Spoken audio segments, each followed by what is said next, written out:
어제 민주당이 윤석열 대통령 탄핵 촉구 청원 청문회 이런 청문회도 가능한지 모르겠는데 그래서 증인으로 김건희 여사 모녀까지도 부른다는데 어떻게 생각하세요? 일단은 그 탄핵 중독이다라고 예, 탄핵 얘기할 중독. 수밖에 예. 없고요. 그 과정을 말씀을 좀 드리면은 예. 과거 문재인 정부 때는 대통령실에서 청원을 받은 적이 있었잖아요. 그렇죠. 예. 그래서 일정한 조건을 딱 갖추면은 거기에 대해서 답을 해야 되는. 하는. 예. 그런데 실은 국회 내에도 국민청원 제도라는 게 있습니다. 예. 실은 그 오래된 제도인 거죠. 예. 그래서 예를 들어서 일정한 숫자가 맞춰지면은 그거를 관련된 상임위로 가서 심의를 하게끔 돼 있다고 얘기를 하는데 예. 지금 이제 윤석열 대통령 탄핵을 발의하라는 게 한 130만 명 정도 됐다고 예. 그게 지금 이제 법사위로 가게 된 거죠. 예, 예. 그래서 법사위에서 이거를 어떻게 처리하나 봤더니 처음 들어본 거죠. 그러니까 대통령 탄핵 소추 발의를 위한 청문회를 하겠다라고 돼 있거든요. 그러니까요. 그러니까 이제 이거는 결국 어떤 면에서 보면 탄핵 예비 절차에 들어갔다고 볼 수밖에 없을 정도로 사실상 탄핵 예비 절차처럼 여겨지는 거지 않습니까? 우리 저 정청래 법사위원장이 이상범 감사랑 막 설전을 하다가 전 공부 좀 하세요 그랬잖아요. 예, 예, 예. 그러니까 그 이 의원이 공부는 내가 더 잘한 것 같은데 얘기를 해가지고 그때 좀 천국이 있었죠. 있었죠. 예. 정청래 의원이 진짜 공부 좀 해야 될 것 같은데요. 예를 들어서 교수님 보시기에는 이게 네, 왜냐하면 2004년도 노무현 대통령 탄핵을 헌법재판소가 판결을 냈었지 않습니까? 그렇죠. 그때 그걸 기각을 했잖아요. 기각했죠. 예. 그 판결문 가서 한번 읽어보라는 거예요. 좀 공부 좀 하세요. 거기서 뭐라고 나오냐면 이 탄핵이라는 거는 헌법을 수호하고 유지하기 위한 제도다라고 얘기를 하고 나와요. 예. 그게 무슨 말이냐면 아주 그 법을 위반해 가지고 이 우리 헌법 질서를 파괴시키면은 국가 자체가 위태롭기 때문에 그런 건데 예. 이 탄핵에 관련돼서 뭐라고 얘기했냐면 헌법재판소의 판결문입니다. 예. 모든 법 위반의 경우가 아니라 예. 중대한 법 위반의 경우에만 탄핵을 해야 된다라고 헌법재판소에서 판결하고 있는 거예요. 그러니까 이를테면 대통령이 저 빨간불에 건너갔다 그래서 탄핵할 수는 없다는 예를 거죠. 들어서 지금 예.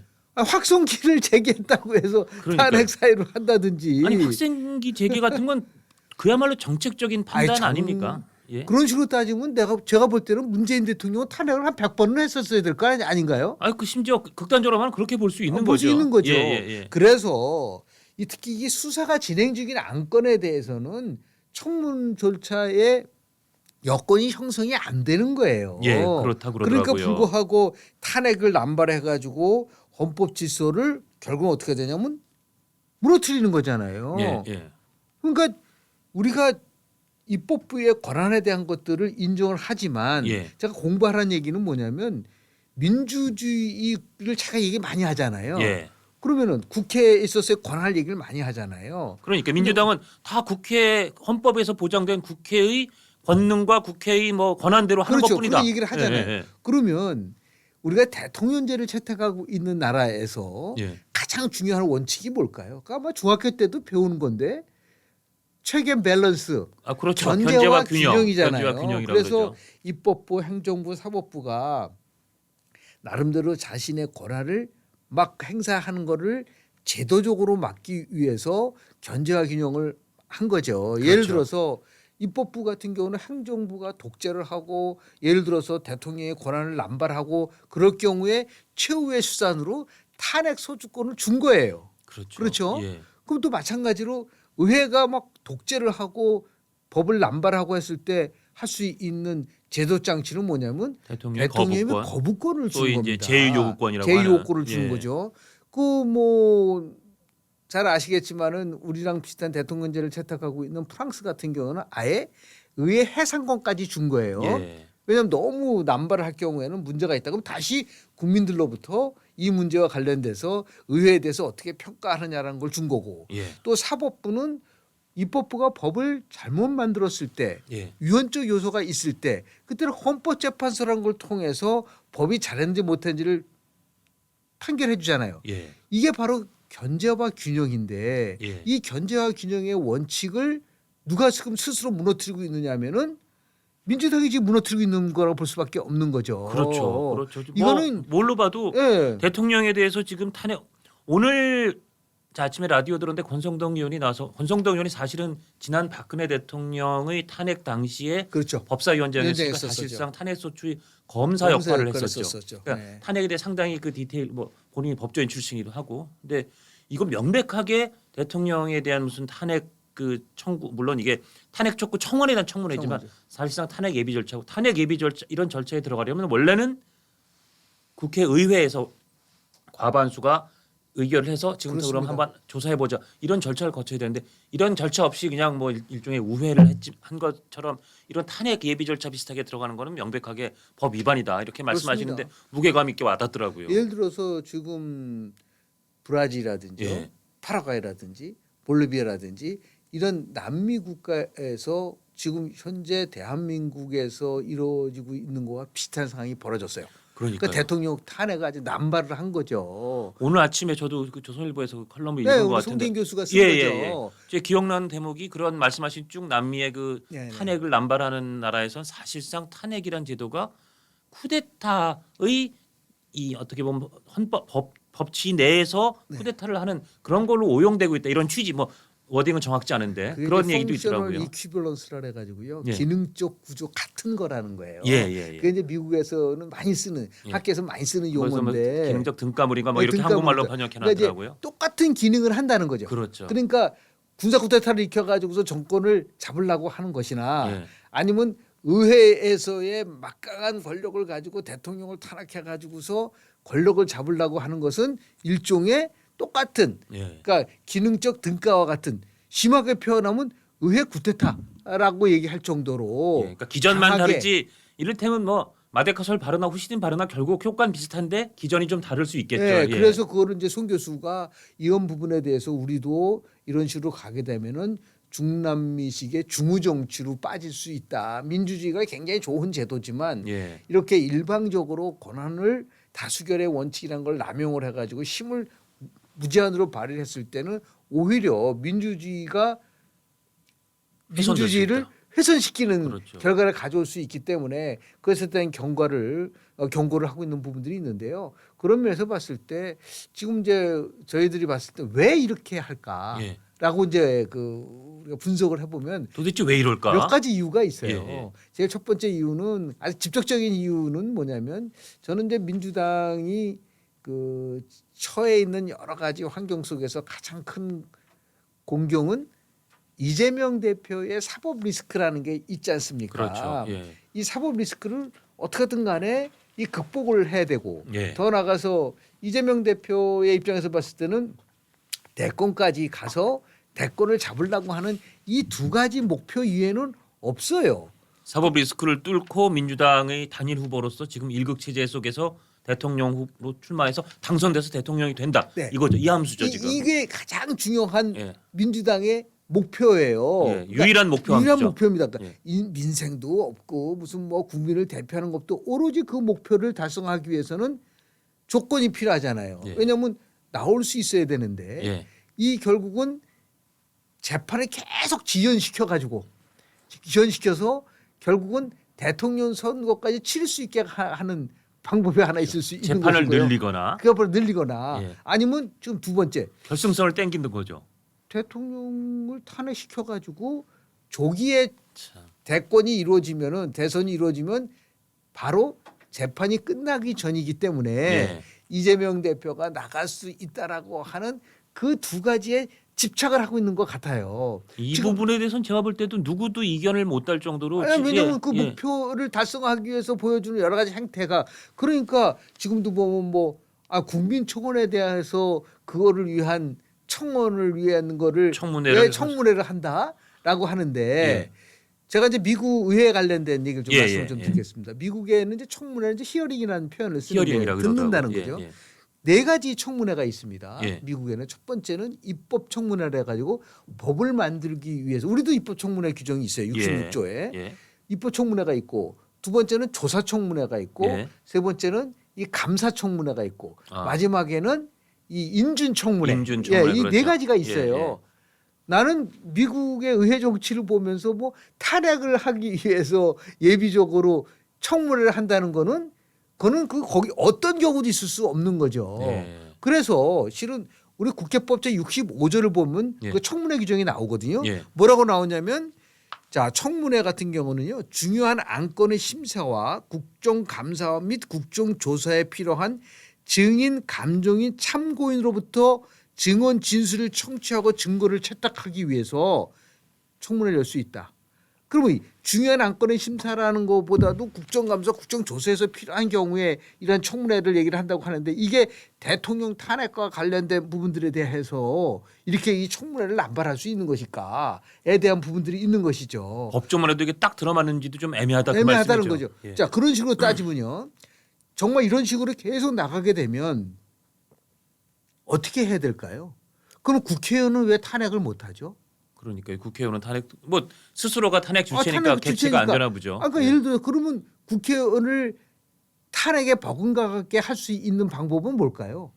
글쎄요, 원래 뭐 우리나라는 채택되지 않지만 뭐 의원 소환제나 주민 소환제 소환제 없잖아요. 없죠, 우리는. 없죠. 예. 그 기껏해야 뭐 예를 들어 제명한다든지 아니면 윤리위원회 회부한다든지 이런 거 이외에는 없지 않습니까? 근데 지금 의석구조에서 민주당 의원들이 그런 거에 그 회부되거나 통과될 가능성은 제로에 가깝고요. 그런데 지금 예. 분명히 경고를 하지만 만약에 이런 식으로 해서 탄핵 남발을 하고 헌법질서를 훼손시키고 하고 한다고 했을 때 이거를 방어할 수 있는 거는 뭘까요? 저는 딱히 안 떠오르는데요. 뭐가 있을까요? 뭐 국민들이 엄청난 그 여기에 대한 비판 여론, 네네. 정말 비등한다. 네네. 그래서 부담을 느낀다. 네. 이런 어떻게 보면 비공식적인 그런 채널 말고 공식적인 제도적 견제 장치는 잘 안 떠오릅니다. 저는 있습니까? 만약에 이런 식으로 가져가게 되면 이제 어떠니까지 일까지 벌어지냐면요. 예, 우리나라 헌법 제 8조 4항 예. 정당의 목적이나 활동이 민족 기본 질서에 위배될 때 정부는 헌법재판소에 해산을 제소할 수 있다. 아 그때 그 우리 지, 민노당 아니죠. 해산이었죠. 통진당 할 때. 통진당, 예, 통진당, 예. 이거 중요한 말이 있어요. 예, 통진당, 예. 민주적 기본 질서에 위배될 때. 이 조항이 지금 민주당이 하고 있는 것이 민주적 기본 질서에 맞는 건가요? 그런 제도가 있긴 있군요. 근데 사실은 그 제도도 이런 경우에 쓸 거라고 생각하지 않고 정말 만든 거지만 이건 극단으로 가는 거예요. 근데 탄핵도 원래 이렇게 쓰려고 만든 칼이 그렇죠. 아닌데 이 제가 칼을 아까 지금 말씀드린 것처럼 견제와 균형이라는 그 아주 본질적인 것에 충실하지 않으면 이런 식으로 이제 극단으로 가게 된단 말이에요. 민주당 해산해야 된다라고 하는 것이 나올 수 있는 가능성도 있는 거예요. 이렇게 극단으로 치닫다 보면 그렇죠. 이거는 비극입니다. 이건 있어서도 안 되고요. 그렇죠. 똑같은 얘기죠. 대통령 탄핵과 관련돼서는 조건이라든지 절차라든지 심의를 얼마나 신중하게 해야 되는가. 그러니까요. 그리고 이거는 정상적인 그리고 국민의 지지를 받아서 선출된 대통령을 이런 식으로 계속해서 탄핵하겠다라고 남발한다고 한다면 이제는 강대강으로 충돌하게 될 수밖에 없는 상황이 온다는 거는 제가 볼 때는 한국 민주주의가 자꾸만 침체될 수밖에 없는 부분들이 있기 때문에 그래서 적당이 아니라 미국의 민주주의가 어떻게 무너지는가라는 거를 이제 연구한 하버드대학교 레브치키 그 단임 교수 얘기는 뭐냐면 그래서 민주주의를 지키기 위해서는 규범이 중요하다. 민주적 규범이라고 하는데 그걸 두 가지를 얘기를 했어요. 제도적으로 자제하고 그리고 상호 존중이라는 이 두 가지를 지키지 않으면 민주주의는 무너지게 돼 있다. 그래서 지금 민주당이 보이는 의회에서의 행태를 보면은 이 제도적 자제는 뭐 없어진 거고 그리고 상대방에 대한 존중은 아예 사라졌잖아요. 거의 뭐 희박 안 보이는 것 같습니다. 그러니까 그렇죠. 결국 뭐냐면 이러한 모든 것들이 자신들이 민주주의를 지킨다고 얘기를 하고 있지만 역설적으로 의회 민주주의를 지금 무너뜨리고 있는 부분들이다. 그런 것에 대한 인식이 없기 때문에 더 이제 그 참담한 게 아닌가라는 생각을 좀 하게 됩니다. 교수님 저는 요새 그 탄핵 사태 오늘 뭐 이제 대통령 탄핵 촉구 청원 청문회라는 기괴한 이름까지 들으면서 그 계속 들었던 생각이 검사 탄핵할 때 사실 탄핵이라는 게 아까 말씀하신 걸 비유로 들자면 의사에게 수술을 할 수 있는 판단할 수 있는 권한을 준다. 다만 도저히 수술이 아니고 사람을 그렇죠. 못 살릴 정도일 때는 배를 가르고 거기서 뭐 장기를 붙이거나 떼는 수술을 허용한다는 제도가 있다고 해서 네. 그 의사가 어느 날 너 감기야? 여기 술 때 누워. 배 자르고. 너 심지어 너 똥 쌌어? 누워. 배 가르고. 심지어 뭐 이런 표현을 써서 좀 격한 표현 죄송합니다만 그 검사 지금 문제의 박상영 검사인가요? 네. 이 경우는 사실은 그런 대변을 쌌다 이런 것도 사실관계도 틀린 거로 지금 그렇습니다. 판명이 나고 있는데 네네. 너 똥 쌌어? 누워. 배를 칼로 수술칼로 가르겠다. 너 저기 빨간불인 것 같은 노란불 깜빡일 때 교통 건널목 건넜어? 누워. 칼로 이 칼은 이제 의사한테서 함부로 뺏어야 되는 거 아닙니까? 좀 그런 생각 듭니다. 이게 제가 아까 하는 거라니까 말을 좀 더듬게 되는데. 그래서 이제 민주주의 국가에서는 예. 이제 그거를 이제 선거란 거를 통해서 심판을 하는 기능이 있는 거죠. 예. 그래서 미국의 이제 하원 같은 경우는 임기가 2년이에요. 그러니까 거기 예, 2년마다 왜냐하면 갈더라고요. 이런 아주 극단적 상황이 오면 빠르게 이 예, 문제와 예. 관련돼서 해결할 수 있는 장치가 결국 이제 국민들 그리고 언론 이런 쪽에서 이제 그 문제를 해결할 수밖에 없는데 우리 이제 4년 동안 여하튼 간에 민주당이 의회의 다수 의석을 차지하고 있기 때문에 예. 이 부분에 대한 것들을 계속해서 남발을 하게 되면은 나타날 수 있는 현상이 이제는 뭐 민주당에 대한 혐오, 예. 민주당이 과연 국민을 대표하고 있는가. 예. 그래서 또 하나 중요한 거는 뭐냐면 민주당이 이제 까먹고 있는 부분들이 있는데 그러니까 형평성, 규정성 문제를 많이 얘기하잖아요. 예.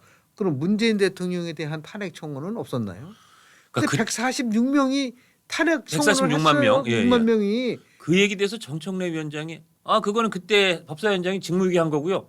이렇게 넘어가더라고요. 그게 말장난 하는 거죠. 그러니까요. 한마디로 얘기해서. 아니 중요한 국정과 국사를 논하는데 너무 말장난이 심한 거 아닙니까? 아니 그렇게 했기 때문에 그 당시에도 예. 이거는 말이 안 된다고 해서 그러니까요. 진행을 하지 않은 거지 않습니까? 그러니까요. 그렇다면 우리가 어떤 역사라든지 과거에 있어서의 전통이라든지 규범이라든지 관례들을 존중해야지만이 그나마 그래도 성숙하게 나갈 수 있는 건데 자신들이 필요할 때만 아니면 자기적으로 편의주의적으로 좋은 것만 뺏어가는 그런 식으로 가져갔을 때 그래서 결국은 우리 지금 22대 국회가 21대 국회가 최악이라고 했는데 지금 뭐 개헌한 지 얼마 되지도 않았는데 개헌식도 못 갔지 않았나요? 아직 지금? 개헌식을 못했죠. 그러니까 개헌식도 못하고 막 물건 팔면 그거랑 똑같은 식으로 이게 스스로 자가당착에 빠져 있어가지고 예.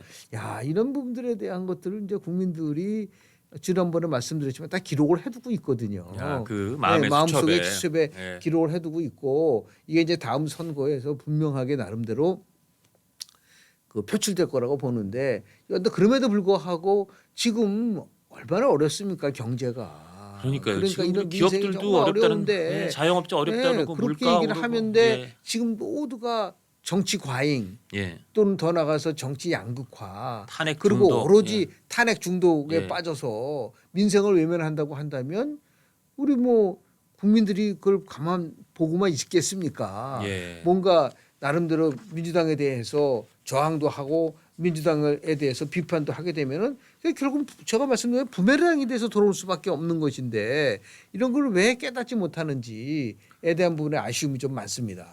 조금 강론 들어가서 네네. 결국 뭐 청원을 계기로 청문회 하는 헌정사상 처음 있는 일이 벌어지고 있는데 그러니까 그 청원 내용에 보면 예를 들어서 대북 확성기 방송 재개 등으로 인한 전쟁 위기 조장, 일본 후쿠시마 오염 처리소 해양 투기 방조, 일본 강제징용에 대한 대법원 판결 부정, 뭐 이런 얘기가 이게 기본적인 기초적인 근거의 소지도 잘 없어 보이는데 어떻게 보세요? 그러니까 제가 조금 전에 헌법재판소 판결문을 읽어보라고 얘기를 한 게 그러니까요. 예. 모든 법 위반이 아니라 중대한 법 위반이 있을 경우에만 하라. 예. 그렇지 않으면 오히려 탄핵이 헌법 질서를 훼손시키는 무서운 무기로 바뀔 수 있다는 흉기가 될 것을 수 있다. 될 수 있지 않습니까? 아니 근데 예를 들어서 대북 확성기 방송 재개 등으로 인한 전쟁 위기 조정. 확성기 방송 재개는 지극히 안보 정책적 판단이고 정무적 판단이지 여기에 무슨 법을 위반했을 만한 소지가 전 요만큼도 안 보이는데요. 대통령의 고유 권한이죠. 그러니까요. 그런 식으로 따지면 9.19 군사 합의를 통해 가지고 대한민국 군인이 훈련을 제대로 못하게 한 부분에 대해서는 제가 볼 때는 확성기 재개 방송보다도 한 1000배쯤은 1000배 이상 그러니까요. 국가 위기를 일으킨 거 아닌가요? 안보에 구멍을 뚫었다라고 누가 지적하고 나서면 그 말에 일리가 없다라고 하기도 어렵죠. 그렇죠. 예. 그러면 그런 논리라고 따진다고 하면은 아까 말씀드렸죠. 문재인 대통령은 재임 기간 동안에 한 100번 이상 탄핵의 소추를 받아야 될 상황이라고 본다. 그때는 침묵하고 예. 그때는 무조건 동조하고 그랬던 민주당이 이제 와서 이 탄핵 소추를 안발하고 검사를 포함해서 대통령 탄핵하겠다라는 거는 결국은 다른 의도가 있구나. 예. 또 이제 지금 또 이렇게 또 하는 거는 아주 얘기하면은 검사 탄핵안에 대해서 여론이 굉장히 안 좋거든요. 굉장히 안 좋아요. 자기 예. 수사를 하는 검사를 탄핵을 한다는 거가 그러니까 요거를 모면하기 위해서 우리가 뭐 얘기하면은 쟁점을 전환시키기 위해서 예. 이 말도 안 되는 대통령 탄핵 소추와 관련된 청문회를 여는 게 아니야라고 의심을 받을 수밖에 없는 것이 아닌가. 그만큼 검사 탄핵 아까 제가 말씀드린 무슨 대변 봤다는 이유 그럴 수 있죠. 뭐 십몇 년 전에 뭐 그 무슨 사건 다 대법원에서 유죄 판결 난 한명숙 전 총리 사건에 뭘 갖다 놓고 해서 근데 공교롭게 어쩌면 공교롭지 않게 의도적이게 다 그 검사들이 이재명 대표 또는 민주당을 수사했거나 네. 수사한 검사들이 그 표적에 오른 이 검사 탄핵을 두고 사실은 저도 주변에 보니까 이거에 대해서는 민주당이나 진보를 지지하는 사람들도 야 이건 좀 너무한 것 같다는 의견이 많더라고요. 그렇죠. 좀 위기감을 느낀 것 같아요. 우리 지난 그러니까. 시간에도 얘기했지만 그 사법 방해거든요. 사법 방해죠. 네, 사법 방해는 민주주의의 근간을 흔드는 거기 때문에 네. 이거는 중범죄예요. 그렇죠. 그런 부분 속에서 예를 들어서 예. 이렇게 수사를 하고 있는 검사를 탄핵을 하는 게 과연 정당한 것에 대해서 이것이 헌법에서 보장된 예. 예를 들어서 수사권에 대한 것들을 방해한다고 한다면 이것도 헌법재판소에다가 이 부분에 대해서 지금 제대로 하고 있는지에 대해 지금 국회에서 민주당은 한 행위에 대해서 뭔가 판결을 받아볼 수 있는 그런 지경에까지 이를 수밖에 없다라는 말씀 좀 드리고 싶습니다.